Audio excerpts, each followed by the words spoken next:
ஜனாதிபதி மாளிகையிலிருந்து போலீஸ் எஸ்பிக்கு வந்த ஒரு ஃபோன் கால் ஒரு ஏழை கிராமத்து பெண்ணோட வாழ்க்கையை எப்படி மாத்துச்சு தெரியுமா?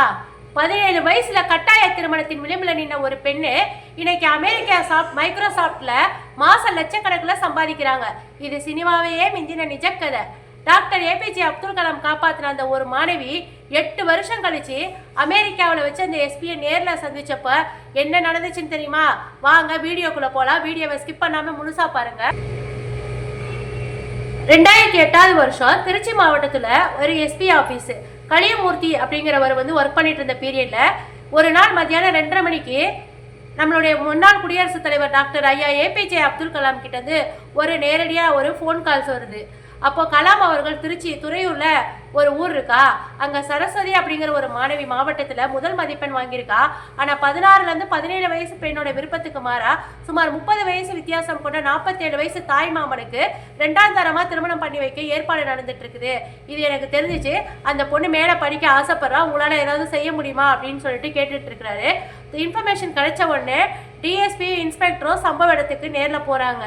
அங்கே போன அதிகாரிங்க இப்போ அவங்க பேரண்ட்ஸ் கிட்ட பேசி மைனர் பொண்ணுக்கு அவங்களுடைய விருப்பம் இல்லாமல் திருமணம் செய்கிறது சட்டப்படி குற்றம் அப்படின்னு எடுத்து சொல்லியிருக்காங்க. பெற்றவங்களும் தங்களுடைய வறுமைகளுடைய காரணத்தை காட்டி திருமணத்தை முழு மனசோட நிறுத்துறதுக்கு ஒப்புக்கிட்டாங்க. அதுக்கப்புறமா மாணவி மேற்படிப்பு படிக்கணும்னு சொல்லி ஆசைப்பட்டதுனால திருச்சியில் உள்ள ஒரு ஃபேமஸ் காலேஜில் கம்ப்யூட்டர் சயின்ஸ் படிக்கிறதுக்காக அவங்க சொல்லியிருக்காங்க. அன்னைக்கு உடனே காலேஜ் அட்மிஷன் போட்டிருக்கிறாங்க. கடைசி நாள் அப்படிங்கிறதுனால அவங்க பிரின்சிபல் பார்த்து பேசி இமிடியேட்டாக அந்த பொண்ணுக்கு சீட்டும் கிடைச்சிருக்கு. இப்போ திருமணம் நிறுத்தப்பட்டு உடனே கல்லூரி சேர்க்கையும் கிடைச்ச பிறகு அவங்க அந்த கலியமூர்த்தி அவர்கள் அந்த மாணவி கிட்ட உனக்காக ஜனாதிபதி மாளிகையிலேருந்து அப்துல் கலாம் ஐயாவே நேரடியாக பேசியிருக்காரு, இது எப்படி நடந்துச்சு அப்படின்னு சொல்லிட்டு அந்த ஆச்சரியத்தோட கேட்குறாங்க. அதுக்கு அந்த பொண்ணு சொல்லியிருக்கா, 4 வருஷத்துக்கு முன்னாடி நான் 8th ஸ்டாண்டர்ட் படிச்சிருக்கும் போது அண்ணாமலை பல்கலைக்கழகத்திற்கு ஸ்கூல் மூலமாக ஒரு ட்ரிப்பு இட்டுன்னு போயிருந்தாங்க. அப்போ அவர் சயின்டிஸ்டாக இருக்கும்போது அப்துல் கலாம் அவர்கள் மாணவர்களுடைய கேள்வி கேட்கறதுக்கு சொன்னாங்க. உடனே இந்த பொண்ணு எழுந்துச்சு, பெண்களுடைய முன்னேற்றத்திற்கு அடிப்படை தேவை எது அப்படின்னு சொல்லி கேட்டிருக்கிறா. அதுக்கு கலாம் அவர்கள் சொல்லியிருக்காங்க கல்விதான் அப்படின்னு சொல்லி சிங்கிள் வேர்டில் அவர் ஆன்சர் பண்ணியிருக்காரு. அந்த பதினால ரொம்ப எனர்ஜெட்டிக்கான மாணவி ரொம்ப தீவிரமாக படித்து டிஸ்ட்ரிக்ட் லெவலில் ஃபஸ்ட் ரேங்க் வாங்கியிருக்கா. கேள்வி கேட்ட மாணவங்களுக்கெல்லாம் கலாம் அவர்கள் இமெயில் ஐடி கொடுத்துட்டு அவருடைய மொபைல் நம்பரையும் கொடுத்துருக்காங்க. உங்களுக்கு ஏதாவது ப்ராப்ளம்னா நீங்கள் என்ன கான்டாக்ட் பண்ணலாம் அப்படின்னு சொல்லிட்டு கட்டாய திருமண சூழல் இருந்த நாளில் அன்னைக்கு ஃபுல்லாக நைட்டு அழுது தவிச்சிட்டு இருந்த அந்த மாணவி பொழுது விடிஞ்சது ரொம்ப தைரியமாக போல்டாக நம்ம கலாம் அவர்களுக்கு ஃபோன் பண்ணி பேசியிருக்கிறாங்க.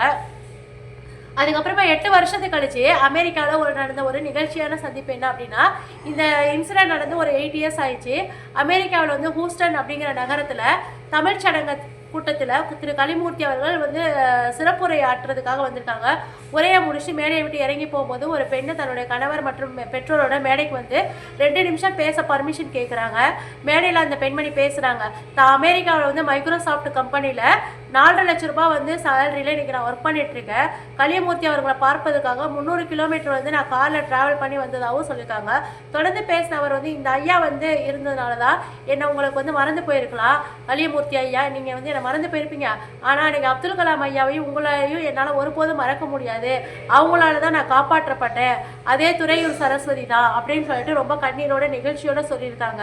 இதனுடைய மூலப்பொருள் என்ன அப்படின்னு சொல்லி பார்த்தீங்கன்னாக்க, ஒரு காலத்தில் வறுமையினாலும் குடும்ப சூழலாலும் அடுப்பாங்கரையோட முடங்கி போயிருந்த பெண்ணை ஒருத்தி இன்னைக்கு சர்வதேச அளவில் உயர்ந்து நிற்கிறதுக்கு காரணம் கல்வி அப்படிங்கிற அந்த ஒற்றை ஆயுதம் மட்டும்தான் அப்படிங்கிற இந்த உண்மை சம்பவம் ரொம்ப ஆழமாக விளக்குது.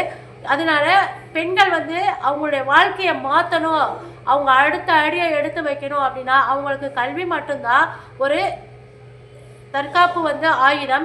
எந்த சூழ்நிலையோ எப்போவுமே அவங்க படிப்பை மட்டும் நிறுத்திடக்கூடாது. அவங்க நல்லா படிச்சிருந்தாங்க அப்படின்னா அவங்களால சாதிக்க முடியாதது இந்த உலகத்தில் எதுவுமே இல்லை. அந்த ஒரு குடும்பத்தை தூக்கி நிறுத்தணும்னா அந்த பெண் படித்தா மட்டும்தான் முடியும். உங்களுக்கு இந்த வீடியோ பிடிச்சிருந்ததுன்னா உங்களுடைய கருத்தை பதிவு பண்ணுங்கள்.